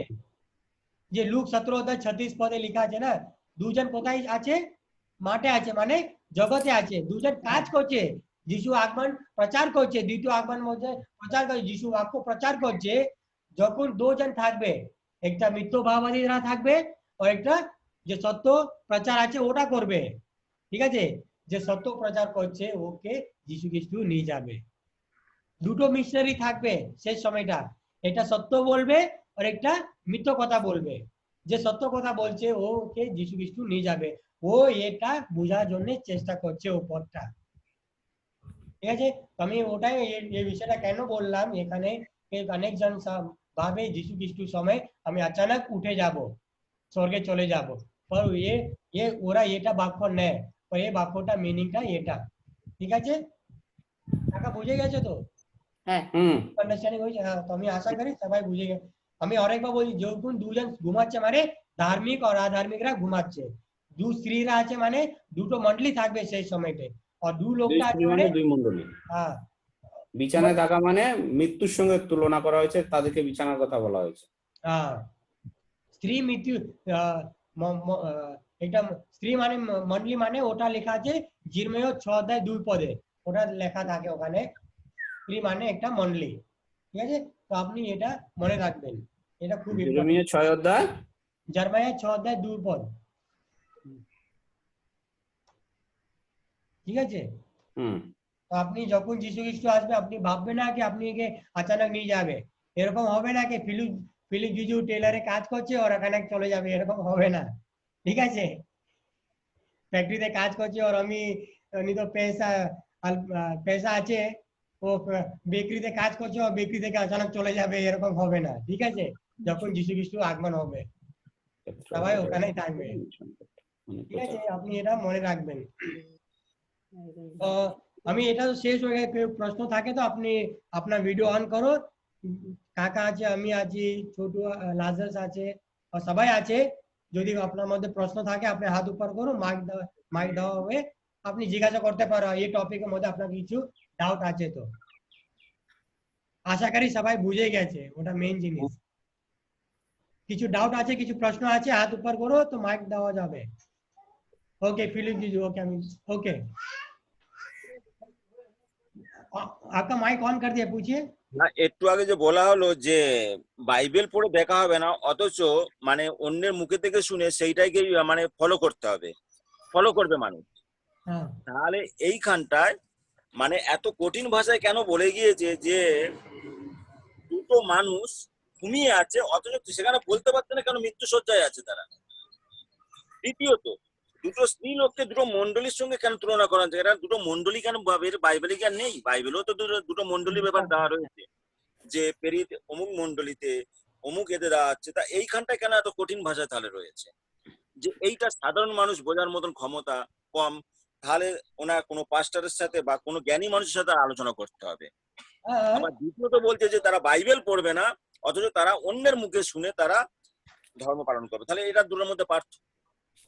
তাহলে আমার যে কোনো একটা দিক নিতেই হবে আমার। দেখো, আর একটা আমি কাকা কিছু বলবে ওর জন্য আমি আগে কিছু বলতে চাই। আপনার প্রথম টিচার ছিল, ওটা আছে পবিত্র আত্মা, ঠিক আছে? পবিত্র আত্মা আপনাকে খুব শিক্ষা দেবো। সবথেকে আগে আপনাকে পবিত্র আত্মার কাছে যেতে হবে। আপনি মানুষ কাছে জিজ্ঞাসা করো, অসুবিধা নেই, पर আপনাকে দেখতে হবে মানুষ বাইবেল থেকে বলছে কে বাইবেলের বিরুদ্ধে বলছে। যদি সবাই বাইবেল ফলো করতো না তো আজকে সবাই একটি মন্ডলীতেই থাকতো, সাবত স্যাটারডে ছিল। আর যদি সবাই বাইবেল থেকেই বাক্য দিত, ঠিক আছে? তো আপনাকে যদি আমিও বলছিলাম, এখন আমিও বলছি যে আমি শিক্ষা দিয়েছি, কি করো নিজে বাইবেল খোলো আর বাইবেল থেকে পরীক্ষা করো। যদি আমি বাইবেল থেকে বলেছি কি বাইবেল বিরুদ্ধে বলেছি, যদি বাইবেলকে বিরুদ্ধে হতো সাইডে রেখে দিতে হবে, আপনার নিজেকে পরীক্ষা করে ওটা আর স্টাডি করতে হবে। যাক, আমি তো কিছুটা পড়তে পারি, কিছুটা বুঝতে পারি, অথচ এইটা বুঝতে আমার কঠিন। যারা কিন্তু আরো মূর্খ আছে, যেগুলো আমার স্ত্রী, মামার বোনেরা, তাহলে এরা না পড়ে এরা তো কারোর কথা তো বিশ্বাস করতে হবে। এইবারে বাইবেল বলছে তোমাদের সামনে অনেক ব্যক্তি আসবে, তারা উচ্চ স্থান পছন্দ করিবে, তারা ভালো জায়গা পছন্দ করবে, মানে এই সমস্ত জিনিসগুলো। তাহলে এই সমস্ত মানুষগুলো নিশ্চয়ই তারা বিগড়ে যাবে। মানে কোন দিকে যাবে? ওকে কাকা, আপনি কিছু বলুন। হ্যাঁ, আমি বলছি বাইবেল ফিলিপের কাছে আছে নিশ্চয়ই, মথি তার 13 অধ্যায় এই কথা যেটা যিশায়াতেও লেখা রয়েছে, তবু আমি যিশায়া তার 6 অধ্যায় 9-10 পদেও লেখা আছে। কিন্তু আমি যদি 10 থেকে পড়ি তাহলে খুব ভালো বুঝতে পারবে। পরে শিষ্যরা নিকটে আসিয়া তাহাকে জিজ্ঞাসা করিলেন, আপনি কি জন্য দৃষ্টান্ত দ্বারা উহাদের নিকটে কথা কইতেছেন? তিনি উত্তর করিয়া কহিলেন, স্বর্গরাজ্যের নিগূঢ় তত্ত্ব সকল তোমাদিওকে জানিতে দেওয়া হইয়াছে, কিন্তু তাহাদিওকে দেওয়া হয় নাই। কেননা যাহার আছে তাহাকে দেওয়া যাইবে ও তাহার বাহুল্য হইবে, কিন্তু যাহার নাই তাহার যাহা আছে তাহাও তাহার নিকট হইতে লওয়া যাইবে। এই জন্য আমি তোমাদেরকে দৃষ্টান্ত দ্বারা কথা বলিতেছি, কারণ তাহারা দেখিয়াও দেখে না, শুনিয়া শোনে না এবং বোঝে না। আর তাহাদের সম্বন্ধে যিশায় এই ভাবানী পূর্ণ হইতেছে, তোমরা শ্রবণে শুনিবে কিন্তু কোনো মতে বুঝিবে না, আর দৃষ্টিতে দেখিবে কিন্তু কোনো মতে জানিবে না, কেননা এই লোকেদের হৃদয় অসাড় হইয়াছে, শুনিতে তাহাদের কর্ণ ভারী হইয়াছে ও তাহাদের চক্ষু মুদ্রিত হইয়াছে, পাছে তাহারা চক্ষে দেখে আর কর্ণে শোনে, হৃদয়ে বোঝে এবং ফিরিয়া আসে, আর আমি তাহাদেরকে সুস্থ করি। রাইট। তাহলে আর একটা জিনিস, এইটা তো নিশ্চয়ই আমার জন্মের আগে হয়েছে, লেখা হয়েছে বাইবেলটা। আমার জন্মের আমার পরম্পরা অনেকের জন্মের আগে লেখা হয়েছে, আর এইটা বলে লেখা হয়েছে মানে মানুষের মধ্যে এটা ঘটিতে হইবে, আর যদি না ঘটে তাহলে বাইবেল মিথ্যা হয়ে যাবে। তাহলে ঘটার জন্য এই আশীর্বাদটা কি করা হয়েছে? ঘটার জন্য এই আশীর্বাদটা কি আগে থেকে করে দেওয়া হয়েছে যে এই জিনিসটা ঘটবে? ডেফিনেট, কারণ দেখো ঈশ্বর যখন স্বর্গকে সৃষ্টি করেছিল, এখন একটা প্রশ্ন এসেই যায় যে স্বর্গে শয়তান কি করে এলো আর তাকেই বা কেন সৃষ্টি করলো? ঈশ্বর তো সৃষ্টি করেনি, কোন মানুষকে তিনি শিক্ষিত করে জন্ম দেয়নি, কোন মানুষকে তিনি মূর্খ করেও জন্ম দেয়নি। উই আর ডিজায়ার, আমরা সেটাকে বেছে নিয়েছি যে আমি শিক্ষিত হব না আমি মূর্খ হব, আমি ঈশ্বরের বাক্যে বিশ্বাস করব না আমি মানুষের কথায় বিশ্বাস করব, আমি ঈশ্বরের বাক্যকে বুঝতে চাইবো না আমি বুঝতে চাইবো না। এগুলো সমস্ত আমাদের উপরে ছেড়ে দেওয়া হয়েছে। যখনই আমরা পবিত্র আত্মা যাচনা করছি, তখন একজন মূর্খ ব্যক্তি সেও কি করছে? পরভাষায় কথা বলছে। পিতর যে একজন জেলে ছিল, সে কি করছে? পরভাষায় কথা বলছে। কি করে? মানে সে এমন একটা কথা বলছে, যারা সেখানে ছিল এমনই একটা ভাষা যে যত লোক ছিল, প্রায় 8-9টা ভাষা সেখানে ছিল, সেই 8-9টা ভাষাই তারা শুনতে পাচ্ছে। কেন শুনতে পাচ্ছে? কারণ পবিত্র আত্মার উপস্থিতি সেখানে আছে।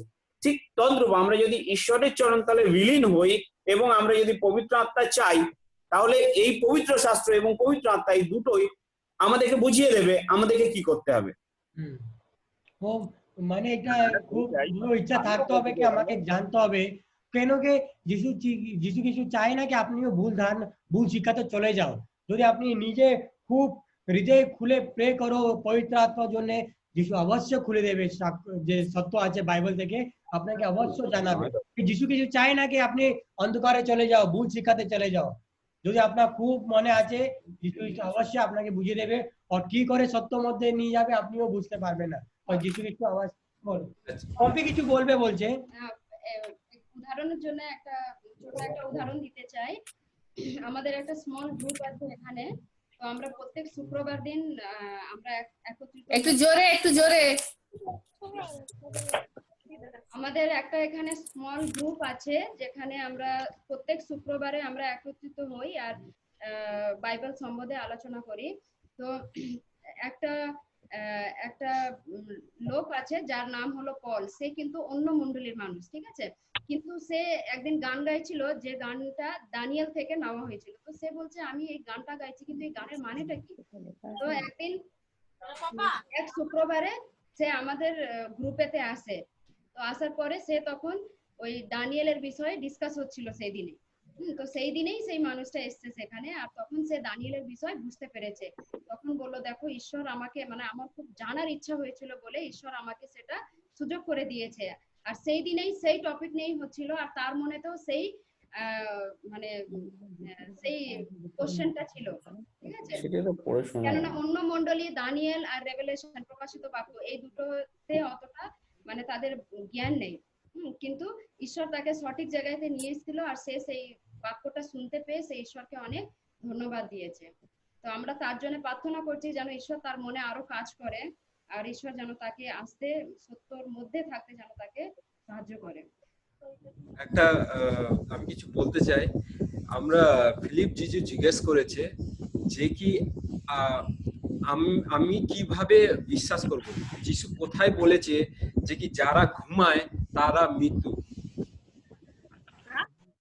ভার্স, তাই তো?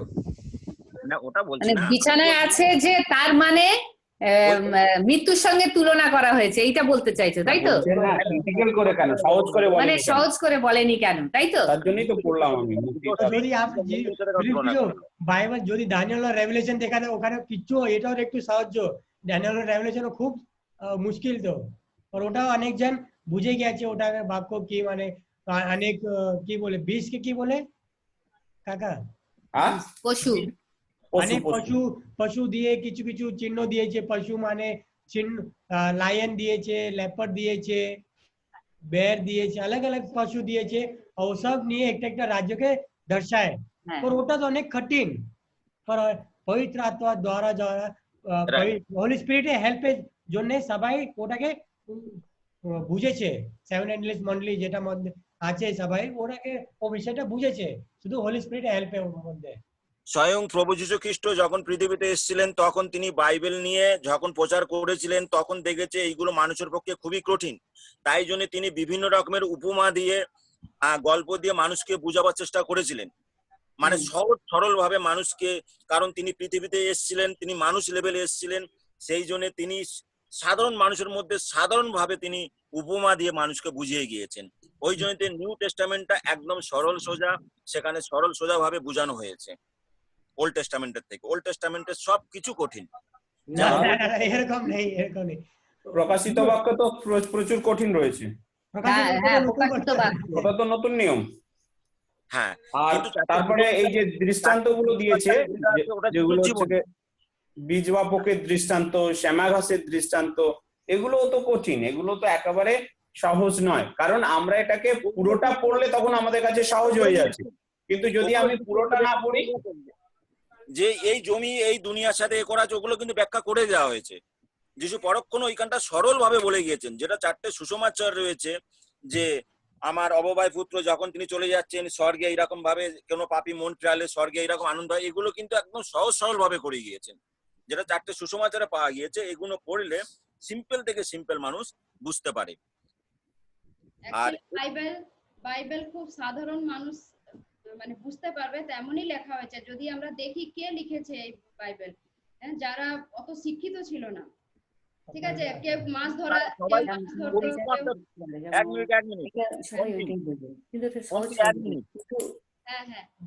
বাইবেল লিখেছে অনেক অনেক মানুষ লিখেছে, কিন্তু তার ডাইরেক্টর একজন ছিল, সেটা স্বয়ং পিতা ঈশ্বর, পবিত্র আত্মা। यस, পবিত্র আত্মা, হ্যাঁ, হোলি স্পিরিট। ডাইরেক্টর কিন্তু একজন ছিল, লেখার লোক কিন্তু অনেকেই ছিল, কিন্তু ডাইরেক্টর তার একজন ছিল বলে বাইবেলে প্রথম থেকে শেষ পর্যন্ত একে অন্যের সাথে মিলটা রয়েছে, কারণ তার ডাইরেক্টর একই। ঠিক আছে, যদি আপনি বলো ডাইরেক্টর একটি, অনেক বই আছে, যদি আমি বই থেকে বুঝতে পারবো না, আমি কে কোথায় জিজ্ঞাসা করবো? ডাইরেক্টরকে জিজ্ঞাসা করবো তো এই বইয়ের মধ্যে কি আছে আমাকে বুঝাও।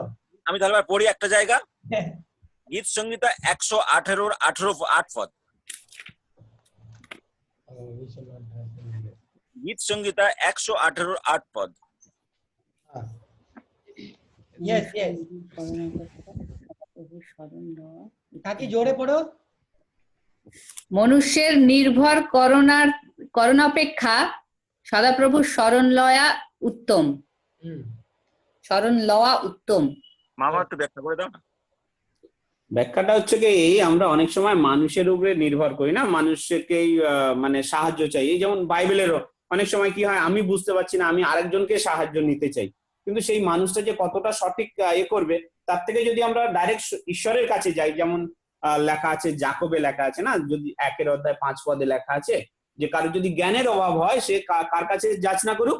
ঈশ্বরের কাছে যাচনা করুক, তিনি অকাতরে দিয়া থাকেন, মানে কাউকে ফিরায় না। তাই সেই একই জিনিস, যে এখানে যদি আমরা কোনো কিছু চাই, কোনো কিছুর জন্য, সে আমার আর্থিক সাহায্য হোক, আমার ফিজিক্যাল সাহায্য হোক, আমার স্পিরিচুয়াল সাহায্য হোক, যে কোনো সাহায্যের জন্য মানুষের থেকে ঈশ্বরের কাছে চাওয়াটা আগে রাখতে হবে। প্রার্থনা বাঞ্ছনীয়, বিশ্বাসপূর্বক প্রার্থনার মাধ্যমে। হ্যাঁ, এই প্রার্থনাটাই বর্তমানে আমি রাখছি। হ্যাঁ, বিশ্বাসপূর্বক প্রার্থনা যদি তুমি করো, আর তুমি যদি একদম অন্তর থেকে প্রার্থনা করো, তুমি যদি মনে বলো ঈশ্বরকে যে আমি তোমার এই যে অতল সমুদ্র, আমি কিছু জানি না, তুমি আমাকে বোঝার জন্য হেল্প করো, সাহায্য করো, আমাকে বুঝতে শেখাও, যে রূপক ব্যবহারগুলো ভাষাগুলো তুমি ব্যবহার করেছো, সেই রূপক ভাষার মানে তুমি আমাকে বুঝাও, আর দেখবে ঈশ্বর তোমাকে মানে বুঝাবে। যে স্ত্রী লোক মানে মন্ডলী, বাই ঘুমিয়ে আছে বলে তার সঙ্গে এইটা তুলনা করেছে। যত তুমি পদ পড়বে, শুধু ওই এক জায়গায় আছে তা নয়, বাইবেলের একই কথা বারবার জায়গায় আছে, পুরনো নিয়মে আছে, নতুন নিয়মেও আছে। তুমি যত পড়বে তখন তুমি জানতে পারবে। তুমি বলছো যে পুরো নতুন নিয়মটা সহজ, এই যে তুমি বলে যে মুখের মধ্যে যা যাচ্ছে সব সূচি হচ্ছে, যা বার হচ্ছে অসুচি করছে মানুষকে, এটা কি তাই? পরিপ্রেক্ষিতে বলেছিল, অন্য পরিপ্রেক্ষিতে বলেছিল। হ্যাঁ, কিন্তু ওটা কি সহজ? সব মানুষ কি বোঝে? ওই যা খাচ্ছি সব সূচি হয়ে যাচ্ছে, যা বার করছি কি, এটা কি তাই? ওটা তো তাই বলেনি, ওটা সহজ ভাষায় মানুষ বুঝছে। তুমি যেটা বলছো না বাইবেলটা ওই নতুন নিয়মটা সহজ না, ওটার মধ্যেও ঈশ্বর রূপক ব্যবহার করেছে, ওটার মধ্যেও তার মিনিং আলাদা, ওটার মধ্যেও এমন একটা তথ্য আছে যেটা কিনা আমাদের জানার খুব ইম্পর্টেন্ট। এই জন্য তুমি যত যে একজন মূর্খ যদি বলো, এলেন জি হোয়াইট কতদূর পড়াশোনা করেছিল জানো? ক্লাস 3। আর সে এত মোটা মোটা এত বই ঈশ্বরের দর্শন পেয়েছে, সে ঈশ্বরের বাক্য জ্ঞান এত বেশি পেয়েছে, এত বেশি বই লিখেছে যে তার তুলনা হয় না। তার এত জ্ঞান, যে জ্ঞান দ্বারা কিনা আমাদেরকে নিজেদেরকে আমরা পরিবর্তন করতে পারি। আর সে যদি জ্ঞান পেতে পারে, ক্লাস 3 পড়ে সে ভাওবাদী হতে পারে, আর আমরা তো এই বাইবেলকে বোঝার জন্য যদি আমরা সত্যিকার ঈশ্বরের কাছে প্রার্থনা করি, যাচনা করি, অন্তর দিয়ে বিশ্বাস করি, তাহলে তুমি বাইবেল অবশ্যই বুঝতে পারবে। একজন মূর্খও বুঝতে পারবে। আমার শ্বশুর ছিলেন, পড়তে পারতেন না, কিন্তু গান, প্রতিটা গান তার মুখস্থ ছিল। ভোর হলে এত সুন্দর গান করতো, মনে হতো তার সব মুখস্থ। বাইবেলের কত পদ তার মানে মনে ছিল, সে কি করে পারতো? সে তো মূর্খ, কিছু একটা আওয়াজ আনতো না। তার মধ্যে চাহিদা ছিল বাক্যের, যার মধ্যে চাহিদা আছে সে যদি ঈশ্বরের কাছে চায় সে পাবে, আর তার মানে বুঝতে পারবে। এখানে অনেক রূপক কথা, যেমন দানিয়েলের যদি সেই মূর্তি দেখি, আমরা সোনা রূপ লৌহ এরকম বুঝি, কিন্তু যখন তার মিনিং তত্ত্বে যাই, আমরা তার মধ্যে ঢুকি, তখন দেখি যে এগুলো রাজ্যের বিভাগ করেছে, তার কার কখন রাজত্ব এসছে, কে কতদূর রাজত্ব করেছে, তার কি হয়েছে, সেই সবের বিষয়গুলো বলেছে। কিন্তু আমরা সহজে দেখেই একটা মূর্তির গল্প করেছে, এই একটা, আমরা এর বুঝি না। কিন্তু যদি আমরা ঈশ্বরের কাছে প্রার্থনা করি আর যাচনা করি, তিনি আমাদেরকে দেবেন ওই জ্ঞানটা বোঝার, যে কিভাবে কি স্টেপ বাই স্টেপ এসেছে। এই 10টা আঙুলে একটা হাত নেই, কিছু নেই, একটা পাথর এসে পড়লো। সেদিন আমাকে একটা এখানে মহিলা জিজ্ঞাসা করছিল, ওইটার মানে কি আমি বুঝি না, একটা পাথর এসে পায়ে পড়ে গেল, সব চূর্ণ হয়ে গেল, কি হলো, তাই না? আমি বললাম তুমি প্রার্থনা করো, তোমাকে ঈশ্বর বুঝাবে। যীশু খ্রিস্টের রাজত্ব ওই পাথরটা, মানে বিস্তারিত আমি বলছি না, অনেকটা তার সঙ্গে আমি বললাম, মানে এরকম তুমি যদি প্রার্থনা করো সব বুঝতে পারবে। আর তোমাকে বোঝার জন্য সব সময় তোমাকে ঈশ্বরের কাছে প্রার্থনা করতে হবে, চাইতে হবে যে তুমি আমাকে তোমার জ্ঞান দাও, আমি যেন বুঝতে পারি আর সেই মতো আমি চলি। কারণ আমি কিছু জানি না, আমি একজন অজ্ঞ মানুষ। তোমার বাক্য বুঝতে গেলে আর তোমার পথে চলতে গেলে তোমার জ্ঞান আমার দরকার, আর দেখবে তিনি দেবেন। কেননা তাকে বাইবেল তোমার পড়া লাগবে না, তুমি যেটা শুনবে সেটাই দেখবে তোমার অন্তরে কাজ করবে। কেননা যে বাইবেল পড়তে জানে না, তুমি যে বললে যাদের কথা, যারা বাইবেল পড়তে জানে না, যেসব মানুষরা, তারা কি পরিত্রাণ পাবে না? তা বলে নিশ্চয়ই পাবে, যদি তারা কিনা অন্তর থেকে ঈশ্বরকে অনুভব করে, শুনে তারা যদি বিশ্বাস করে, পালন করে, তারা অবশ্যই পাবে। চলো ঠিক আছে, আর কেউ কোশ্চেন আছে কি? শেষ করে দেব, যদি কোশ্চেন থাকে হাত উপর করুন, তো শেষ করে দিচ্ছি, শেষ প্রার্থনাতে নিয়ে যাবে। আসুন আমরা শেষ প্রার্থনায় যাই। স্বর্গের জীবন্ত ঈশ্বর, তোমায় ধন্যবাদ দিই প্রভু, তুমি এ পর্যন্ত আমাদেরকে ধারণ করে রেখেছো, এবং প্রভু গো আজকের যে সুন্দর অধিবেশন আমাদের মধ্যে দিলে, যে শিক্ষা আমাদেরকে দিলে, যে জ্ঞান তুমি আমাদেরকে দিলে, যা আমাদেরকে প্রভু গো বুঝায়, আর আমরা সেই সকল কিছু যেন উপলব্ধি করতে পারি এবং শাস্ত্রের সঙ্গে তা মিলিয়ে দেখতে পারি। যেমন পৌল তারা প্রচার করেছিল, এবং সেই সময় মানুষরা তারা বারংবার শাস্ত্র অধ্যয়ন করছিল, পরীক্ষা করে দেখছিল যে তারা সঠিক বলেছে কিনা। তাই প্রভু সেই কাজ তুমি আমাদের মধ্যে দিয়েছো, তোমায় ধন্যবাদ দিই। কারণ প্রভু গো সেই চেতনা তুমি আমাদেরকে দিচ্ছ, তার জন্য তোমায় ধন্যবাদ দিই। কারণ তুমি আমাদেরকে বলেছো যে তোমরা সতর্ক থাকো যেন কেউ তোমাদেরকে না ভুলায়।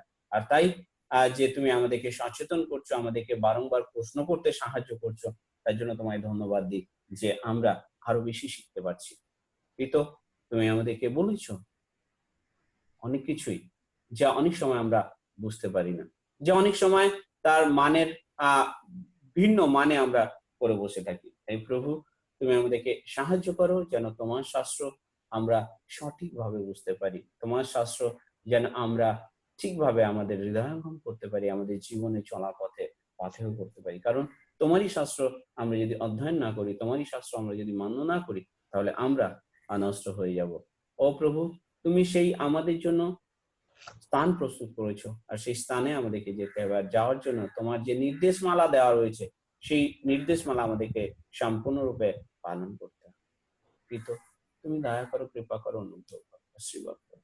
কারণ প্রভু গো, তুমি আমাদেরকে যেভাবে সাহায্য করছো, যেন তোমার সেই পরিবার, সমস্ত পরিবার যেন আমরা প্রভু গো তোমারই চরণতলে আসতে পারি এবং তোমার সেই আগমনের জন্য তোমার কাছে উপস্থিত এবং গৌরব মহিমা করতে পারি। আমাদের সঙ্গে থাকো, সমস্ত ভাবনার ভার নাও, যা কিছু প্রয়োজন উদ্ধরিতে দান করো। এই প্রার্থনা বলি খ্রিস্টের নামে চাই, শুনে সুগ্রাহ্য করো, আমেন।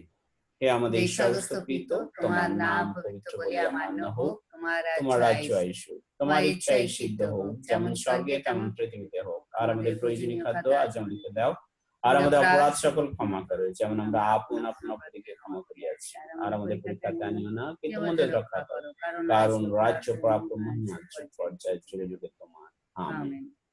এক্ষণে পিতা ঈশ্বরের প্রেম, প্রভু খ্রিস্টের অনুগ্রহ, পবিত্র আত্মার শান্তি ও সহভাগিতা এখন হইতে অনন্তকাল পর্যন্ত যারা তোমাকে প্রেম করে ভালোবাসে তাদের সঙ্গে প্রভু আমাদের সঙ্গে তোমার সেই দ্বিতীয় আগমন পর্যন্ত নিত্য নিত্য বিরাজমান হোক, আমেন।